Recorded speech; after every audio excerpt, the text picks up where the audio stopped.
चुनाव देश और प्रदेश में होने जा रहे हैं।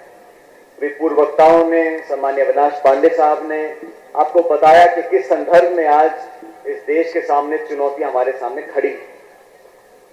राजस्थान में 3 महीने पहले सरकार बनी और सरकार के निर्माण में आप सब लोगों ने जो भूमिका निभाई, बहुत लंबे अरसे के बाद यहां कांग्रेस पार्टी जीती और हमारा नौजवान साथी आज जयपुर विधानसभा बैठा है। मैं आप सब लोगों का धन्यवाद करना चाहता हूं कि आपने रामलाल जी को यहां से चुनाव जिताकर भेजा। किसी भी विधानसभा क्षेत्र में, किसी भी जिले में पार्टी की जीत तब संभव होती है जब लंबे समय तक पार्टी के नेता और कार्यकर्ता एकजुटता से संघर्ष करें। मुझे याद है कि प्रतापगढ़ जिले में हमारे जिलाध्यक्ष महोदय, रामलाल जी, बाकी सभी साथियों ने लगातार 5 साल तक संघर्ष किया। हर उस मुद्दे को लेकर, जनता की आवाज को लेकर सड़कों पर आए और आप सब लोगों के जहन में अपनी जगह पैदा करी है। इसलिए सभी हमारे जिले के कांग्रेस के कार्यकर्ताओं को मैं धन्यवाद देना चाहता हूं। अभी रामलाल जी भाषण दे रहे थे और तमाम क्षेत्र की समस्याओं के बारे में उन्होंने आपको बताया और मैं देख रहा था कितना उत्साह उनके अंदर है। एक के बाद एक चिट्ठी निकल रही थी, एक के बाद एक चिट्ठी निकल रही थी। मैं रामलाल जी आपको आश्वासन देना चाहता हूं कि जो विश्वास जनता ने आप पर किया है और जो जो काम आप हमारे समक्ष लेकर आए थे या लेकर आएंगे, उन सभी कामों को पूरा कर इस देश को विकास की तरफ लेकर हम लोग जाने वाले। बहुत उम्मीद हम लोगों को है इस जिले से, बहुत उम्मीद हम लोगों को है आप सभी साथियों से कि लोकसभा के चुनावों के अंदर गोपाल सिंह इडवा साहब, जिनका भाषण आपने अभी सुना, हम सबके प्रत्याशी। लोकसभा की एक एक सीट बहुत कीमती है। सरकार बनने के बाद मात्र 3 महीनों में हमारी सरकार ने तमाम वादों को पूरा करना चालू किया। चाहे किसान का कर्जा माफी हो, बेरोजगार का भत्ता हो, पेंशन की वृद्धि का मसला हो, फसल की खरीद का मसला हो और नरेगा को, जिस नरेगा के कार्यक्रम को भाजपा की सरकारों ने खत्म कर दिया था। 17 दिसंबर 2018 को राजस्थान प्रदेश में सिर्फ 9 लाख लोग रोजगार पा रहे थे नरेगा के माध्यम से। जो आखिरी आंकड़ा मेरे पास मौजूद है कि 17 मार्च 2019 को 9 लाख से बढ़कर 27 लाख लोग पूरे राजस्थान में आज नरेगा से जुड़ रहे हैं। गांव और गरीब की दिक्कत और समस्याओं को समझने का काम सिर्फ और सिर्फ कांग्रेस पार्टी कर सकती है। लोगों को राशन समय पर मिले, हर परिवार में 100 दिन के रोजगार का कानून जो सोनिया गांधी जी ने बनाया था, उस कानून को जानबूझकर लटका कर खत्म करने का काम वसुंधरा जी की सरकार ने किया था। सत्ता में आने के बाद तुरंत प्रभाव से हमने कहा कि पेमेंट समय पर मिले, पूरी पेमेंट मिले और ज्यादा से ज्यादा लोगों को नरेगा से हम जोड़ सकें और आने वाले समय में और वृद्धि करेंगे ताकि लाखों लोगों को जिले में रोजगार मिल सके, 100 दिन की आमदनी इनको मिल सके। कांग्रेस के शासन में चाहे किसान वर्ग हो, चाहे नौजवान वर्ग हो, सब लोगों को साथ लेकर आगे चलने का संकल्प हमारी पार्टी ने किया है। मैं धन्यवाद देना चाहता हूं राहुल गांधी जी का कि 5 साल से मोदी साहब की सरकार ने जो जुमले दिए, जो झूठे वादे किए, उसकी बनस्पत आज एक पूरे देश के सामने हम लोगों ने अपना विचार रखा है। कल कांग्रेस पार्टी का घोषणा पत्र जारी होने जा रहा है, लेकिन न्याय योजना, न्यूनतम आय की योजना, इस दुनिया में 200 देश हैं, किसी देश में ऐसा कानून नहीं है, ऐसा योजना कोई लेकर नहीं आया कि प्रत्येक गरीब परिवार को साल के 72,000 रुपए उसके खाते में मिल सके। भाजपा के साथी बोलते हैं ये 3.5 लाख करोड़ रुपए आप लाओगे कहां से? ये वही लोग हैं, जब मनमोहन सिंह जी की सरकार थी, हम लोगों ने 72,000 करोड़ रुपया किसान का माफ किया था, तो भाजपा के साथी बोलते थे कि बैंक चरमरा जाएंगे, अर्थव्यवस्था नष्ट हो जाएगी। लेकिन मनमोहन सिंह जी ने, सोनिया गांधी जी ने, राहुल गांधी जी ने बिना पक्षपात करे सीमांत किसानों का देश भर में 72,000 करोड़ रुपया माफ किया था। और आज वो कांग्रेस पार्टी बोलती है कि आप हमको जिताकर भेजोगे तो देश में 20% जो सबसे गरीब परिवार हैं, प्रति वर्ष 72,000 रुपए उनके खातों में जाएंगे। ये वादा कांग्रेस पार्टी राहुल गांधी जी ने किया है। और गरीब लोग कहां पर है, पिछड़े लोग कहां पर है, दलित आदिवासी कहां पर है, वो सब कांग्रेस की सबसे बड़ी प्राथमिकता है। सबको साथ लेकर हम चलते हैं, लेकिन जुमले देना, झूठे वादे करना, झूठे आश्वासन देना, जाति धर्म की बात करना, हिंदू मुसलमान की बात करना, मंदिर मस्जिद की बात करना, ऐसे वोट बटोर के इस देश का भट्टा बिठाने वाले लोगों को यहां से विदा करना पड़ेगा। 23 मई को इस देश में नई सरकार बनने जा रही है, एक नए प्रधानमंत्री हमारे सामने आएंगे और वो लोग जो हमारी सेना के पराक्रम और शौर्य और वीरता की आड़ में अपनी नाकामियों को छुपाने का काम करते हैं, उन लोगों को जनता यहां से विदा करेगी। ये 130 करोड़ का मुल्क है, यहाँ पर सब जाति समुदाय धर्म भाषा बोलने वाले लोग रहते हैं, उन सबको साथ रखने का काम कांग्रेस पार्टी ने किया है। मैं साथियों आपको आश्वासन देता हूं, अभी रामदास जी ने बहुत सारी बातें बोली हैं, लेकिन प्रतापगढ़ से पिपलोद वाली जो सड़क की बात आपने करी है, अभी चुनाव का समय है, हम कोई घोषणा नहीं कर सकते, लेकिन ये काम पहले चालू किया था। पिछली सरकार के समय में मंदी आ गई थी, जब चुनाव खत्म होंगे तो आपकी तमाम मांगों को, चाहे वो सड़क की हो, चाहे वो रोजगार की हो, उन सभी मांगों को पूरा करेंगे, पैसे की कोई कमी नहीं आने देंगे, ये वादा कर आपके बीच में जाता हूं। आज बहुत कम समय में आप लोगों ने इस मीटिंग का आयोजित किया, जिलाध्यक्ष महोदय का, विधायक महोदय का धन्यवाद देना चाहता हूं, पूरी पार्टी का, और गोपाल सिंह इडवा जी को जो इस प्रदेश के कार्यकारी अध्यक्ष रह चुके हैं, पूर्व में सांसद रह चुके हैं, आज मेरे साथ जिला कांग्रेस कमेटी में वरिष्ठ उपाध्यक्ष हैं, इनको यहाँ पर राहुल जी ने आपके भरोसे पर अपना उम्मीदवार बनाया है। मैं आप लोगों से करबद्ध निवेदन करता हूं कि कांग्रेस पार्टी के हाथ मजबूत करने के लिए, राहुल गांधी जी के हाथ मजबूत करने के लिए और हम सबके हाथ मजबूत करने के लिए इस हाथ के निशान पर बटन दबाकर गोपाल सिंह जी को दिल्ली भेज दो, ताकि आपके लोकसभा क्षेत्र के विकास करने में ये कोई कसर ना छोड़ सके। आप सभी लोगों का बहुत बहुत धन्यवाद। राम राम साहब। बहुत बहुत धन्यवाद परम सदस्य आदरणीय पायलट साहब का। अब मैं आमंत्रित करता हूं हमारे गांधीवादी नेता परम सदस्य आदरणीय राजस्थान के मुख्यमंत्री अशोक जी गहलोत को तो पधारें और जोरदार तालियों से उनका स्वागत करें। कांग्रेस आई। धन्यवाद।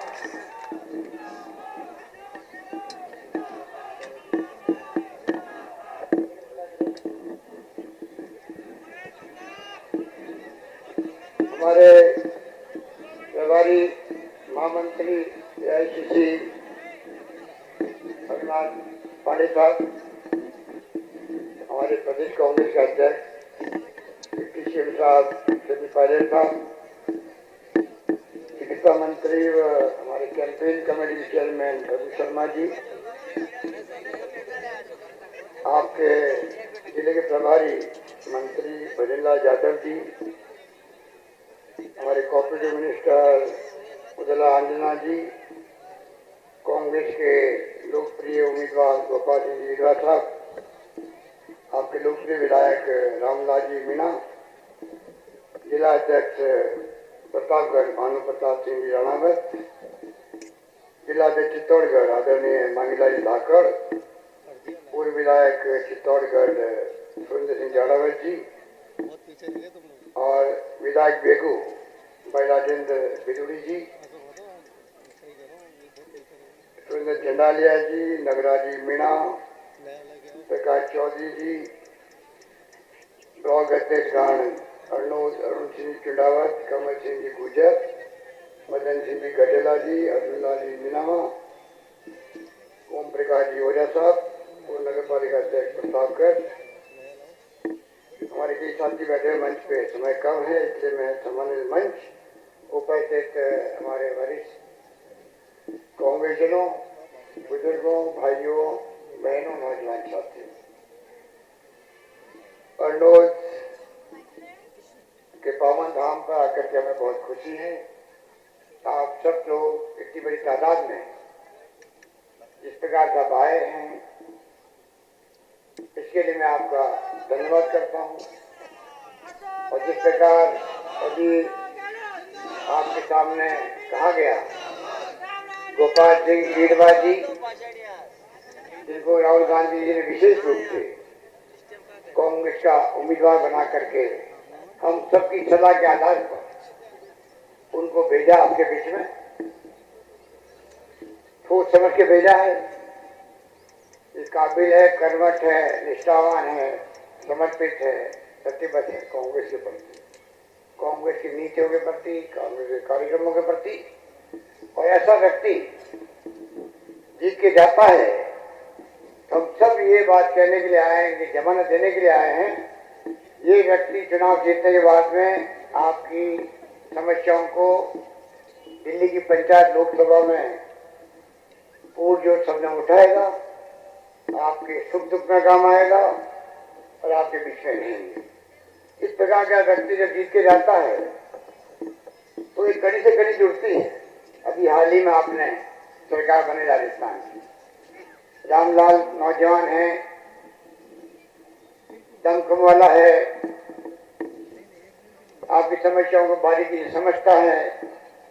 जब से मैं पहुंचा हूं रामलाल ने एक के बाद एक इतनी एप्लीकेशन दे दी है कि मैं एक के ऊपर साइन करता करता थक गया।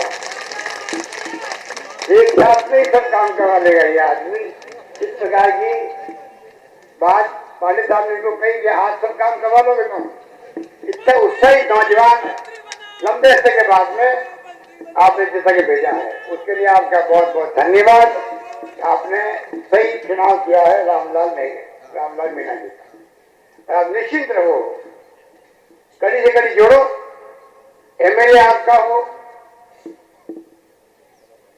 एमपी आपका हो, तो दिल्ली से कड़ी जुड़ती है तो एमएलए के हाथ मजबूत होते हैं। दिल्ली से कड़ी जुड़ती है तो आपकी जो समस्याएं हैं, जो मांगे हैं, पैसा दिल्ली से भी आता है। तो सड़कों की बात हो, चाहे रोजगार की बात हो, तो दिल्ली में हमारे लोग बैठते हैं जाके लोकसभा के अंदर, तो पहले सामने बोल रहे थे पीडब्ल्यूडी के महकमा उनके पास में है, पंचायत राज का भी महकमा उनके पास में है, नरेगा उनके अंदर आता है। इसीलिए 9 लाख से सीधा 27 लाख रोजगार मिलने लगे राजस्थान के अंदर। तो हाथ में कलम होती है तो कोई कमी नहीं रखते हम लोग। दुर्भाग्य है कि पिछली सरकार ने जो निकम्मापन दिखाया, कुशासन दिया वसुंधरा जी ने, नरेगा जैसी योजनाओं को बर्बाद कर दिया था। 9 लाख मुश्किल से काम मिल रहा था, अब 27 लाख मिलने लगे 2-2.5 महीने के अंदर। आप सोच सकते हो हमारी सोच में उनकी सोच में कितना बड़ा फर्क है। कांग्रेस आपकी अपनी पार्टी रही है, जो कुछ दिख रहा है, अरनोद हो, चाहे वो प्रतापगढ़ हो, चित्तौड़ हो, राजस्थान हो, देश हो, आजादी का क्या था, एक सुई नहीं बनती थी, सुई भी बाहर के देशों से आती थी। यहाँ पर बिजली क्या होती थी लोग समझते नहीं थे। गाड़ियों, ट्रकों, किसी की बात ले लीजिए, देश में क्या था। आजादी के बाद में पंडित नेहरू ने शुरू किया, सिंचाई के लिए भागा डैम शुरू किया, इंदिरा गांधी कैनाल बनाना शुरू किया राजस्थान के लिए, सड़कें बनी, पानी की योजनाएं बनी, घर घर में पानी पहुंचा। आज भी कई गांव वंचित है, तो बिजली हो, चाहे पानी हो, शिक्षा हो, स्वास्थ्य सेवाएं हो, कोई कमी रखी नहीं सरकार ने। और इसीलिए आज आधुनिक देश जो बना हुआ है, उसका कारण है कि 70 साल पहले क्या था, आज क्या है। जो बुजुर्ग लोग बैठे उनको मालूम है। तो आज क्या सुनने को मिलता हम लोगों को, मोदी जी कहते हैं कि 70 साल में क्या क्या कांग्रेस है, जैसे कि 5 साल में ही सब कुछ हो गया। अरनोद के अंदर भी, प्रतापगढ़ में भी, चित्तौड़गढ़ में भी, राजस्थान के अंदर भी। तो अब उनकी पोल खुल चुकी है, उनकी जुमलेबाजी अब चलने वाली नहीं है। बहुत बोले जुमले अभी बोल रहे हैं। पूरा मीडिया जो है ये मेरे सामने खड़ा है, ये मजबूरी में साथ दे रहा है, इनके मालिक लोग डरे हुए हैं। जैसे ही खोलो मीडिया, टीवी देखो, मोदी मोदी मोदी, ये स्थिति है। विश्वास मत करना। रवीश कुमार एक एंकर है इनका, एनडीटीवी का, उसने कहा है कि देश में जो मीडिया के मालिक हैं, संपादक है, एंकर है, वो निष्पक्ष होके आवाज देना चाहते हैं टीवी में, तब भी दे नहीं पा रहे हैं क्योंकि मोदी जी का, अमित शाह जी का भय, आतंक, घृणा का माहौल हिंसा का माहौल ऐसा बन गया देश के अंदर, हर व्यक्ति डर रहा है। सीबीआई, ईडी, इनकम टैक्स, पता नहीं क्या होगा कल। इस कारण से मीडिया निष्पक्ष होकर चलना चाहता है, तभी चल नहीं पा रहा है। इससे रवीश कुमार ने कहा कि आप 2 महीने टीवी देखना बंद करो, वरना आप लोग गुमराह नहीं हो जाओ कहीं। एक सटीक बात उसने कही है, उसको आपको समझना पड़ेगा। ये लोग बहुत मेहनत करते हैं, जहां हम लोग जाते पीछे पीछे कैमरा लेके आते भी हैं, छूट भी करते हैं, सब कुछ करते हैं, पर आगे जब जाता है इनका भेजा हुआ संदेश तो फिर वहां गायब हो जाता है, तो गायब हो जाता है। इसलिए हालात बड़े गंभीर है देश के अंदर, आपको समझना पड़ेगा। आज बात आज जो है देश के अंदर लोकतंत्र खतरे के अंदर है, संविधान खतरे में है, देश खतरे में है। ये मैं बहुत सोच समझ करके आपका पश्चिम जिलों को मुख्यमंत्री जिम्मेदारी के साथ कह रहा हूँ। अगर नहीं समझे हम लोग, अगर मोदी जी वापस चुनाव जीत गए तो आगे जो है चुनाव भी होंगे नहीं होंगे कोई गारंटी नहीं,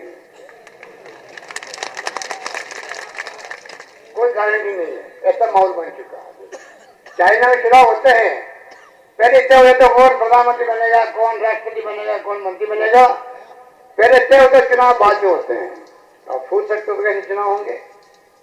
ऐसे लोग ये फासिस्ट लोग हैं जिनका लोकतंत्र में यकीन नहीं, खाली लोकतंत्र का एक चेहरा पहन करके राम मंदिर के नाम पर के राजभक्त बनने की बात करते हैं। जैसे हम लोग तो राजभक्त है ही नहीं, यहाँ जो बैठे हुए हैं कांग्रेस की मीटिंग में आने वाला राजभक्त नहीं है, खाली बीजेपी की मीटिंग जाएगा वो राजभक्त है। ये इनकी सोच है।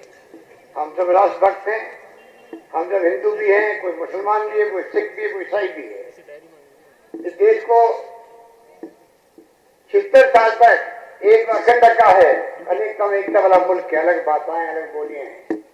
इंदिरा गांधी की जान चली गई, जिसने बांग्लादेश को आजाद करवा दिया, पाकिस्तान के 2 टुकड़े कर दिए। 90,000 उनके सैनिकों को, कर्नल को, जनरल को अरेस्ट करके उनका हथियार सरेंडर करवा दिए हमारी फौजों के सामने। याद है आप लोगों को? कुछ इंदिरा गांधी का भी नाम लेते मोदी जी। एक महान नेता हुई थी जिसकी जान चली गई, खालिस्तानी बने दिया उसने। पंजाब अलग होना चाहता था हमसे, अलग नहीं होने दिया। पर आज मोदी जी हमारी सैनिक कार्रवाई के पीछे छिप करके चुनाव जीतना चाहते हैं। जनता समझ चुकी है। हम तो सलाम करते हैं बहादुर सैनिकों को, चाहे एयरफोर्स के हो, नेवी के हो, आर्मी को, जान को हथेली में रख करके जन्म भर्ती होते हैं, सीमाओं की रक्षा करते हैं और जरूरत पड़ने पर सर्जिकल स्ट्राइक भी करते हैं। हमें गर्व इस बात का है। तो इस बात का होता है कि सर्जिकल स्ट्राइक के नाम पर सीमाओं की रक्षा करने के जो लोग हैं उनके नाम पर उनके पीछे छिप करके आप वापस प्रधानमंत्री बनना चाहते हो, जनता को गुमराह करके। ये होने वाला नहीं, जनता समझ चुकी है आपकी असलियत क्या है। न 15 लाख में खाते में आए, न काला धन आया बाहर से, न महंगाई कम हुई, न 2 करोड़ नौजवान रोजगार मिला, नौकरी मिली, कुछ नहीं हुआ। पोल खुल चुकी है।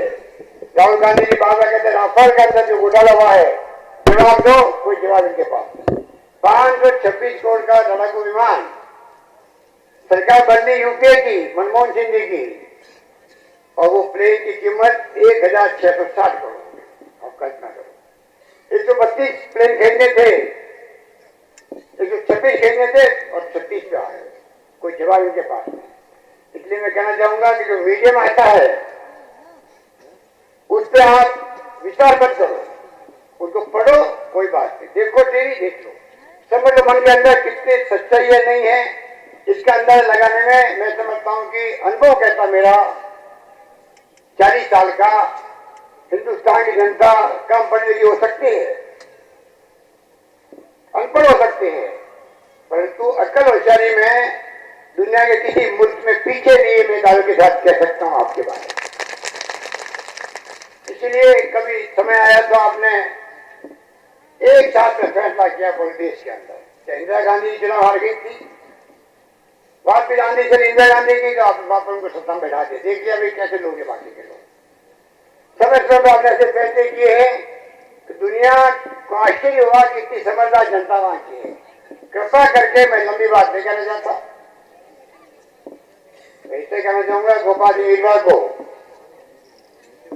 कि कई अफवाह फैलाएंगे, कई आपको गुमराह करेंगे। पार्टी ने सोच समझ के जब फैसला कर लिया इनके बारे में, और राहुल गांधी जी के संदेश आप सबके लिए, हम सबकी राय से उन्होंने टिकट दिया है। अब हमारा दायित्व बनता है कि हम किस प्रकार से उनको काम में करके भेजें। दिल्ली में एक एक चीज की जरूरत है।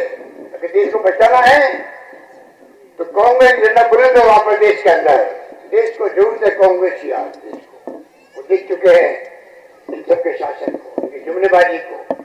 दो लोग राज कर रहे हैं देश में, नरेंद्र मोदी जी और अमित शाह जी। बाकी चलती नहीं, मंत्रियों में नहीं चलती है।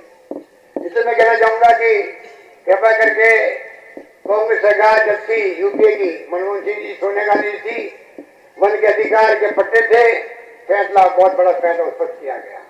आज की शिकायत आती है, हम उनको दूर करने का प्रयास करेंगे।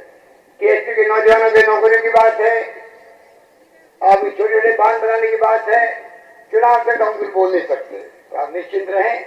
पिछली बार सरकार हमारी थी, आपके यहाँ जबेले हमारे मन नहीं पाए लंबे अरसे तक, तो इस बार आपने बड़ी कृपा करी, रामलाल मीणा को आपने कामयाब किया। आप देखेंगे जो मांगे आपकी होगी, जो विकास की बात होगी, आप निश्चित रहो।